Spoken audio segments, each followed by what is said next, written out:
तो आज उत्सव का दिन है, उल्लास का दिन है। चाय पर चर्चा में सबसे पहले बात उस पर्व की, उस व्रत की जिससे सुहागिनों का अटूट विश्वास जुड़ा है। ऐसे पूजा विधान जिससे अखंड सौभाग्य का वरदान मिलता है।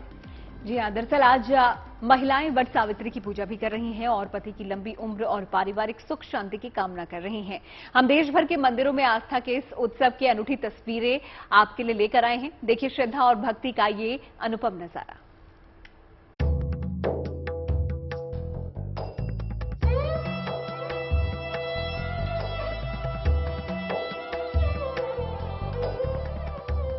एक व्रत से बढ़ेगी पति की उम्र, सुहागिनों को मिलेगा अखंड सुहाग, सदा सुहागन का मिलेगा आशीर्वाद। वट सावित्री व्रत की महिमा अपरंपार। आज वट सावित्री की पूजा का दिन है। पति की लंबी उम्र और पारिवारिक सुख शांति के लिए शास्त्रों में कई व्रतों का जिक्र मिलता है, लेकिन ज्येष्ठ अमावस्या पर मनाए जाने वाला वट सावित्री का व्रत विशेष महत्व रखता है। देश भर की महिलाएं वट सावित्री का व्रत कर अखंड सौभाग्य की कामना कर रही हैं।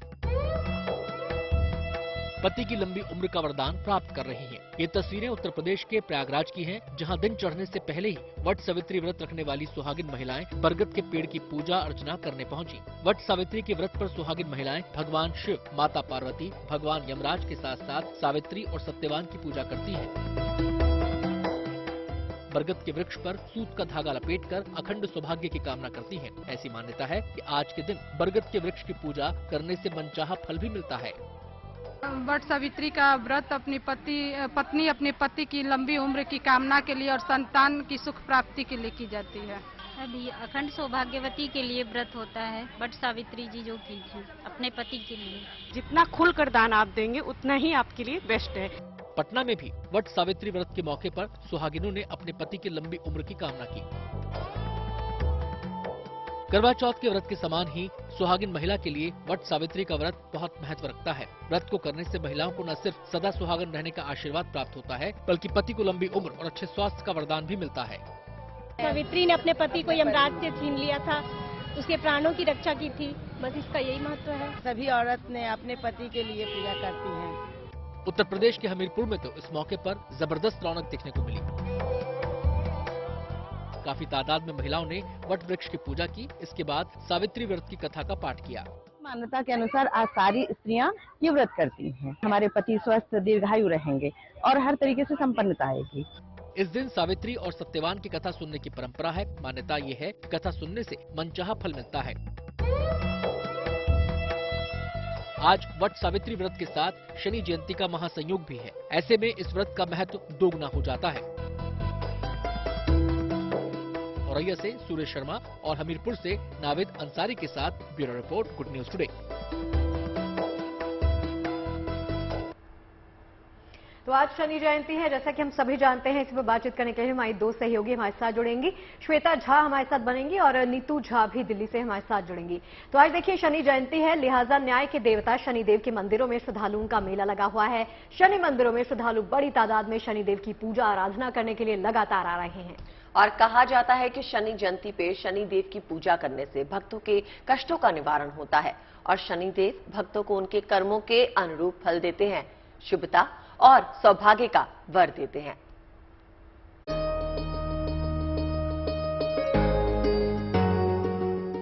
शनिदेव से मिलेगा शुभता का वरदान।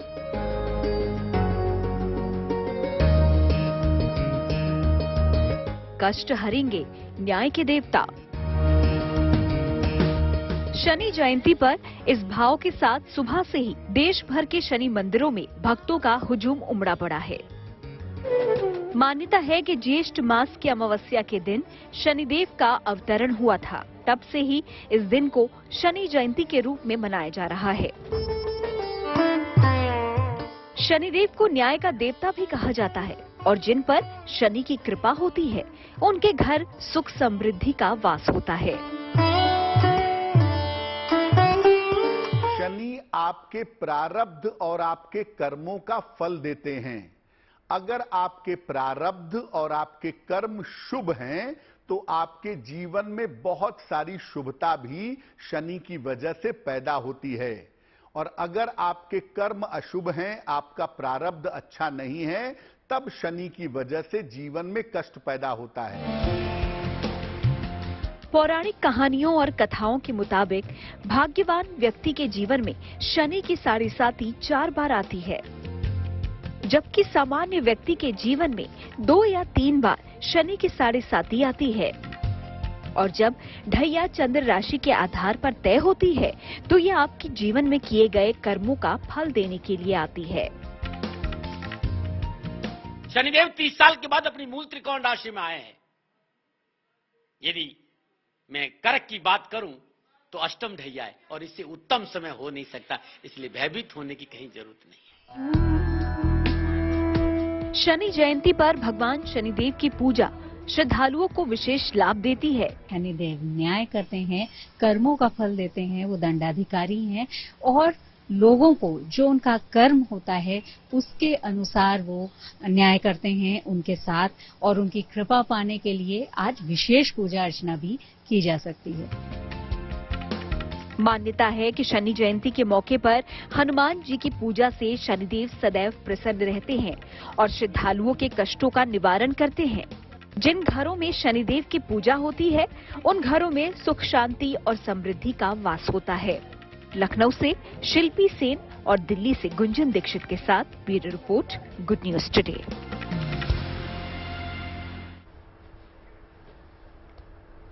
तो श्वेता हमारे साथ जुड़ गई हैं, जानते हैं कि श्वेता इस वक्त कहां पर है। श्वेता, सबसे पहले हमें बताइए आप किधर हैं और जहां आप हैं वहां पर अभी कुछ खास हलचल नहीं है, लेकिन शाम हो चुकी है और उम्मीद यही कर रहे हैं कि अब हलचल बढ़ेगी, शनि के मंदिरों में जो है लोगों का आना जाना शुरू हो जाएगा।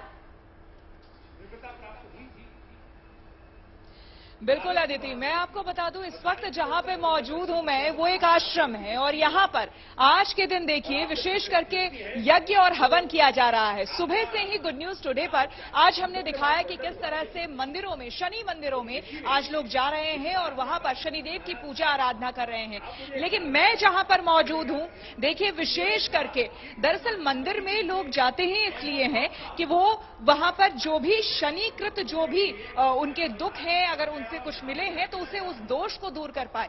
लेकिन विशेष करके यहां पर हवन का आयोजन किया गया है आचार्य विक्रमादित्य की तरफ से, ताकि जितने भी लोग हैं जिनको ऐसा लगता है कि शनिदेव की कृपा, आज चूंकि शनि जयंती है और इस मौके पर शनिदेव की कृपा विशेष करके वो पा सकते हैं, तो उसका ये सबसे कह लीजिए एक तरह से सरल तरीका जो है वो यही है। आचार्य विक्रमादित्य लगातार वो कहानियां भी बता रहे हैं और जो वेदों में वर्णन है बातें वो भी यहां पर जिक्र कर रहे हैं। यहां पर विशाल हवन का जो है वो आयोजन किया गया है। तो आचार्य विक्रमादित्य से ही हम पूछ लेते हैं, आचार्य जी आज विशेष करके सुबह से ही हम देख रहे हैं तमाम टेलीविजन चैनल्स पर, हम भी दिखा रहे हैं कि शनि मंदिर में लोग जा रहे हैं, वहां पर पूजा अर्चना कर रहे हैं, लेकिन इन सबसे दूर आपने आज विशेष हवन का आयोजन किया। देखिए, सबसे पहले तो सुने, भारतीय संस्कृति यज्ञ प्रधान संस्कृति है और यज्ञ वही श्रेष्ठतम कर्म। शास्त्र कहता है कि यज्ञ संसार में सबसे श्रेष्ठ कर्म है और यज्ञ के माध्यम से हम जो आहुति प्रदान करते हैं वो साक्षात देवता को प्राप्त होती है। हम किसी को दान देते हैं, क्या पता नहीं वो दान का अधिकारी है कि नहीं है, या आप जो दान करते हैं उससे उसने पुण्य किया या पाप किया, गलत कर्म किया, और गलत कर्म किया तो आप ये समझे कि उसका भाग आपको भी प्राप्त होगा। तो इसी कारण से हमें यज्ञ करना चाहिए। यज्ञ सबसे संसार में जो आप आहुति प्रदान करते हैं वो उस देवता को ही प्राप्त होती है, अंश मात्र में, उससे ज्यादा कल्याणकारी कुछ हो नहीं सकता। शनि जयंती के मौके पर आज विशेष करके लोग जाते हैं, तिल चढ़ाते हैं, काला तिल या फिर सरसों का तेल शनिदेव को चढ़ाते हैं, लेकिन इस यज्ञ के क्या मायने? यज्ञ जो हम मंत्र उच्चारण करते हैं, मंत्र का प्रभाव करते हैं, मंत्र जपते हैं, वो उसके द्वारा आहुति प्रदान करते हैं और जो स्वाहा नाम की देवी है वो हमारे आहुति को साक्षात देवता तक पहुंचाती है। ये शास्त्र वर्णित है और केवल तेल को जो चढ़ाने की व्यवस्था बनाई गई है वो निमित्त मात्र है, लेकिन आज की तारीख में केवल लोग तेल चढ़ाकर ही अपने आप को कष्टों को दूर करने की बात करते हैं, तो वो भ्रांति हो रही है। जिस प्रकार से वो व्यवसायीकरण हो रहा है, मैं कहूंगा साफ साफ तरीके से, तो हमें उन कथाओं को सार रूप में समझना चाहिए और सार रूप में समझकर सार रूप से ही उनको कार्य करने का प्रयास करना चाहिए। हमारे यहाँ प्रधान देवताओं की उपासना करने का शास्त्र में नियम है, प्रधान देवताओं की कथाएं विद्यमान है। हनुमान जी की आपका स्तवन करें, जो कहा गया है हनुमान जी का स्तवन करने से जिनको आशीर्वाद प्राप्त हुआ, जिनको शनि ने स्वयं आशीर्वाद दिया कि जो आपकी आराधना करेगा, जब उनको दासत्व से हनुमान जी ने लंका दहन के बाद मुक्त किया तो उसके बाद उनको आशीर्वाद प्राप्त हुआ।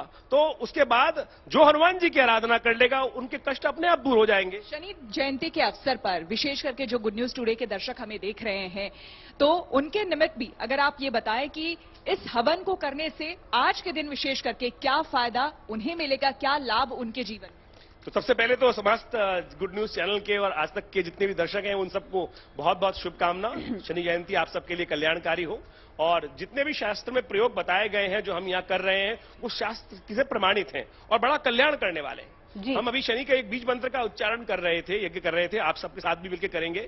ओम प्रांग प्रींग प्रोंग से शनिश्चराय नमः तंत्रोक्त मंत्र है, इतना चमत्कारी मंत्र है कि जिसका केवल जप कर लेने मात्र से समस्त कष्ट जीवन के दूर हो जाते हैं। बिल्कुल। और साथ साथ शनि के दिव्य स्तोत्र से भी हम यज्ञ करेंगे जो दशरथ जी के द्वारा शनि की प्रार्थना की गई है। बिल्कुल श्वेता, तो बीज मंत्र का जिक्र यहाँ पर आचार्य जी ने किया और इसके अलावा भी यहाँ पर कई सारी चीजें हैं जो आज के दिन शनि जयंती के मौके पर आप कर सकते हैं। लेकिन हमारी सहयोगी नीतू भी दिल्ली से हमारे साथ जुड़ गई हैं, उनसे पूछना चाहूंगी नीतू, आप इस वक्त कहां पर दिल्ली में मौजूद हैं और वहां पर शनि जयंती को लेकर किस तरीके की तैयारियां देखी जा रही हैं? क्योंकि शाम का वक्त अब हो गया है और कुछ ही देर में जो लोग हैं वो ऑफिस से छूट जाएंगे और जो सुबह दर्शन नहीं कर पाए हैं, पूजा पाठ दान पुण्य नहीं कर पाए हैं, वो शाम को करेंगे। तो किस तरीके की तैयारियां जहां पर आप मौजूद हैं वहां पर हैं? देखिए, मैं इस वक्त मौजूद हूँ छतरपुर के शनिधाम मंदिर में। अगर देखिए, आपने बोला कि अब धीरे धीरे ऑफिस लोगों का खत्म होगा, लोग पूजा पाठ करने आएंगे।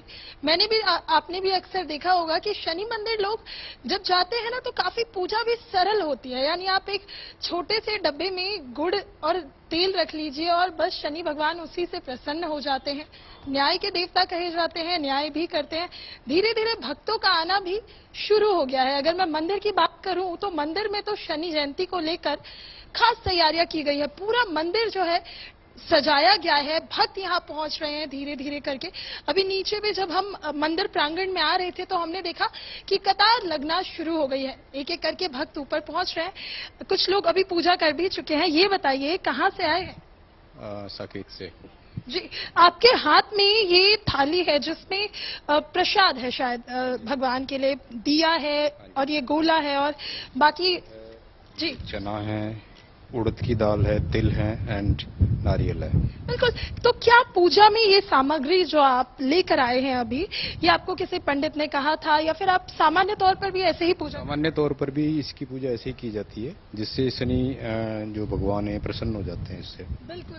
देखिए, मैंने आपको बताया ही था कि शनि भगवान को प्रसन्न करना काफी आसान होता है। आप तेल ले लीजिए, गुड़ ले लीजिए और अक्सर हम मंदिरों में देखते हैं लोग काली दाल लेकर पहुंचते हैं। तो यहाँ पर भी अब जो भक्तों का आना है वो शुरू हो गया है क्योंकि शाम होते होते भक्त ज्यादा तादाद में आ पाते हैं। सुबह तो ऑफिस की वजह से बहुत सारे लोग यहाँ नहीं पहुंच पाते, लेकिन अब आप देखेंगी कि मंदिर में लोगों का आना शुरू हो गया है और लोग पूजा पाठ भी करने लगे हैं। आराधना आप दिन ढलने यानी कि सूरज छिपने के बाद ही करते हैं।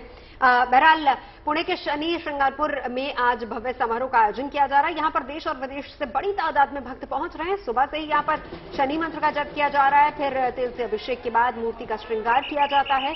मान्यता यह है कि शनि श्रृंगारपुर में जो भी भक्त शनिदेव का तेल अभिषेक करता है उसके सभी संकट दूर हो जाते हैं।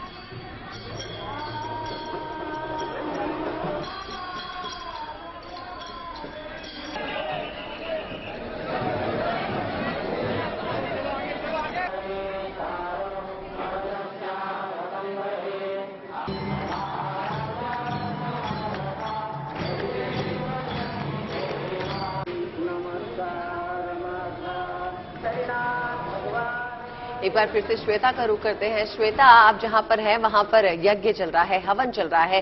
ये बताइए कि इस विधि के बाद इसका समापन, शनि जयंती के समापन में क्या होता है? क्या कोई विशेष आरती होती है, कोई पूजा होती है? जो आपके साथ है उनसे पूछकर बताइए। आचार्य जी माफ करिएगा, आपको बीच में रोकना पड़ रहा है। बिल्कुल अदिति, चूंकि जब हवन चल रहा होता है तो बीच में हम रोकते नहीं है, इसलिए मैंने रोका नहीं आचार्य जी को।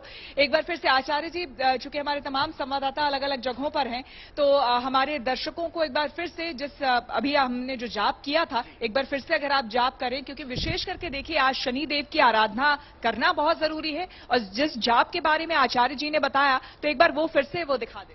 चलिए हम शनि स्तोत्र का एक बार पुनः हम लोग पाठ कर लेते हैं, शनि स्तोत्र का पाठ, और इसके लाभ भी बता दीजिए। जी, शनि स्तोत्र का पाठ लाभ जो है वो अद्भुत है और महादशरथ ये शनि स्तोत्र माना जाता है, और जो भी इसका श्रवण करते हैं, पाठ करते हैं, यज्ञ करते हैं, उनके तमाम शनि के तमाम दोष जितने भी हैं, 7.5 ढैया, उनकी दृष्टि, वो सब उनसे जीवन से यापन दूर हो जाती है। तो अवश्य इसका सानिध्य लेना चाहिए।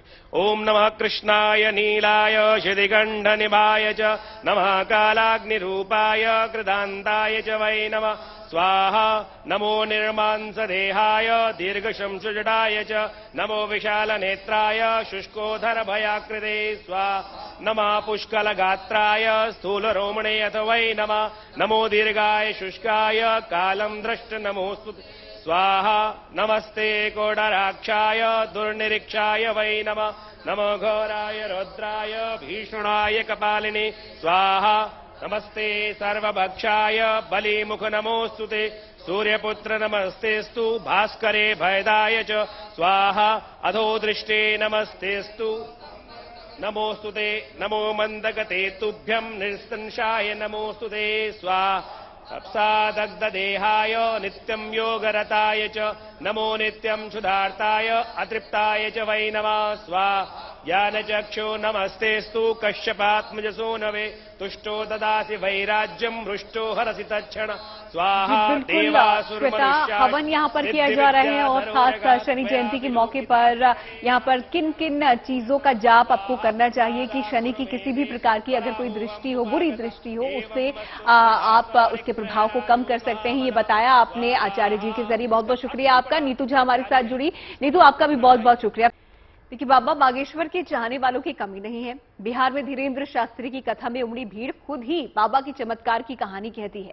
अब बाबा बागेश्वर का दरबार गुजरात में 26 तारीख को लगने वाला है, लेकिन सूरत के एक हीरा व्यापारी ने धीरेन्द्र शास्त्री के सामने चुनौती पेश कर दी है। जनक बाबरिया नाम के इस कारोबारी ने बाबा को डायमंड चैलेंज दे दिया है, लेकिन ये चैलेंज है कौन सा, देखिए। हमारे पास वाईफाई, फिर बाद में कहो गुरु जी हमारी पोल खुल गई नेशनल चैनल पे ठटली के बारे। आस्था है, भरोसा है, साथ ही चमत्कार के दावे हैं। कोई ईश्वर का अवतार मानता है तो किसी की नजरों में दीन दुखियों का दुख दूर करने वाला। आप सब हमारी आत्मा हो, जब तक हमारे तन में प्राण रहेंगे तब तक हम बिहार आते रहेंगे हो। किसी के लिए दिव्य दरबार है तो किसी के लिए पूरा संसार। बागेश्वर धाम के पीठाधीश्वर धीरेन्द्र शास्त्री इन दिनों सुर्खियों में छाए हैं। जहां भी उनका दरबार लगता है, हजारों हजार लोगों की भीड़ उमड़ पड़ती है। जहां एक और उनके भक्त उन्हें भगवान की तरह पूजते हैं, तो वहीं कुछ लोग धीरेन्द्र शास्त्री के दावों या चमत्कार पर भरोसा नहीं कर रहे, बल्कि उन्हें चैलेंज कर रहे हैं। हम गुजरात के अंदर करीब 10 साल से अंधश्रद्धा के विरुद्ध कार्य कर रहे हैं। कोई गुजरात के अंदर ऐसी भी कोई दिव्य शक्ति की बात करते हैं, उसका विरोध करते हैं। हम ऐसे सोचते हैं कि कोई भी व्यक्ति के पास ऐसी कोई दिव्य शक्ति नहीं रहती है, और जो लाखों लोग उसके दरबार लगते हैं, उसमें कहीं ना कहीं हमको ऐसा ही दिखाई दे रहा है कि उसके शागिर्दों के द्वारा ऐसे बनावटी पर्चे दिखाते रहते हैं बाबा। हम लोगों को तो दिखाएंगे कि ऐसा कुछ पर्चा नहीं है, ऐसी कोई दिव्य शक्ति नहीं है। जो दिव्य शक्ति होती तो बाबा की जरूरत सूरत में नहीं, भारत की बॉर्डर पर ज्यादा जरूरत रहेगी। धीरेन्द्र शास्त्री पर सवाल उठा रहे ये हैं सूरत के डायमंड कारोबारी जनक बाबरिया, जिनका कहना है कि अगर धीरेन्द्र शास्त्री उनके चैलेंज को स्वीकार करते हैं तो वो 1.5 करोड़ के हीरे बाबा के चरणों में अर्पण कर देंगे। क्या है डायमंड कारोबारी जनक बाबरिया का चैलेंज, आप ये भी सुन लीजिए। बाबा को हमने चैलेंज दिया है कि जब उसका दरबार लगने वाला है उसमें हमको इनविटेशन दिया जाए, और मैं उसके दरबार के स्टेज पर जाकर मेरे पास जो डायमंड का पैकेट रहेगा उसके अंदर 500 से 700 कैरेट पॉलिश डायमंड रहेंगे, बाबा जो उसकी दिव्य वो पर्चा दिखा के उसकी दिव्य शक्तियों के द्वारा वो उसके अंदर कितने पीस है वो बता देते हैं, तो मैं उसका दिव्य शक्ति का स्वीकार करूंगा और वो जो पैकेट डायमंड का रहेगा वो बाबा को मैं अर्पण करूंगा। बागेश्वर धाम के धीरेन्द्र शास्त्री गुजरात के सूरत, राजकोट और अहमदाबाद में अलग अलग तारीखों में अपना दरबार लगाने जा रहे हैं। गुजरात में सबसे पहला दरबार सूरत में लगेगा, जहां उनके कार्यक्रम को लेकर तैयारियां भी शुरू हो चुकी हैं। सूरत से संजय सिंह राठौड़ के साथ bureau report, good news today. पूरी दुनिया की नजर इस वक्त कश्मीर घाटी पर लगी है, क्योंकि कश्मीर में 22 से 24 तारीख के बीच में G20 समिट होने जा रही है और मेहमान देशों के प्रतिनिधि इस बैठक में पर्यटन के विषय पे मंथन करेंगे। G20 की इस अहम बैठक को लेकर तैयारियां पूरी हो चुकी हैं। खासकर सुरक्षा के पुख्ता इंतजाम किए गए हैं। इन तैयारियों पे और जानकारी दे रहे हैं हमारे संवाददाता अशरफ फानी। मात्र 2 दिन बचे हैं कश्मीर में G20 के टूरिज्म पर होने वाले समिट की मेजबानी को लेकर। हम इस वक्त डल झील के किनारे पर खड़े हैं और यहीं डल झील के किनारे पर शेर कश्मीर इंटरनेशनल कॉन्फ्रेंस कॉम्प्लेक्स में G20 समिट का आयोजन होगा। पूरी तरह से श्रीनगर शहर को न सिर्फ सजाया गया है, बल्कि सुरक्षा के चाक चौबंद इंतजाम जो हैं पूरे श्रीनगर शहर में किए गए हैं। पिछले कई दिनों से जो है इस डल झील में, जो कि हम यहाँ देख रहे हैं खड़े हैं, वहां पर जो है मार्कोस कमांडोज को भी तैनात कर लिया गया है और वही डल झील और इस पूरे परिसर की निगरानी कर रहे हैं, जहां पर G20 समिट के डेलीगेट्स को पहुंचना है, जो अलग अलग देशों से 20 देशों से कश्मीर पहुंच रहे हैं। इस बीच जम्मू कश्मीर सरकार और केंद्र सरकार की ये भी इस समिट को लेकर मंशा है कि जो जम्मू कश्मीर का तहजीब है, यहाँ का कल्चर है, यहाँ की कुदरती खूबसूरती है, किस तरह से उसको दुनिया के नक्शे में लाया जाए और कहीं ना कहीं G20 समिट जो है वो इस चीज को न सिर्फ देश में बल्कि पूरे दुनिया में विस्तार करने में और लोगों को आगाह करने में एक बड़ी भूमिका निभाए। तो उम्मीद करते हैं चाय पर चर्चा वीकेंड स्पेशल आपको पसंद आया होगा। वैसे क्रिकेट के दीवानों के लिए ये वीकेंड बेहद खास रहने वाला है, क्योंकि IPL अपने आखिरी पड़ाव में पहुंच रहा है, तो फैंस अपनी फेवरेट टीमों के गुणागणित में बिजी रहेंगे। केवल फैंस ही बिजी नहीं रहेंगे, हमें भी खूब हिसाब किताब प्रॉपर रखना पड़ रहा है, क्योंकि प्लेऑफ की दौड़ का पूरा गणित जो है ना थोड़ा सा आगे बढ़ता जा रहा है। देख घुमा के ब्रेक के बाद और क्रिकेट का रोमांच और आंकड़ों के ज्ञान के साथ ही क्रिकेटर्स के फन शन की तस्वीरें भी तो आपको दिखाते हैं अब, तो रहिए तैयार ब्रेक के बाद। बिल्कुल, लेकिन चाय पियेंगे साथ साथ मंडे को। एंजॉय कीजिए अपना वीकेंड, देखते रहिए गुड न्यूज।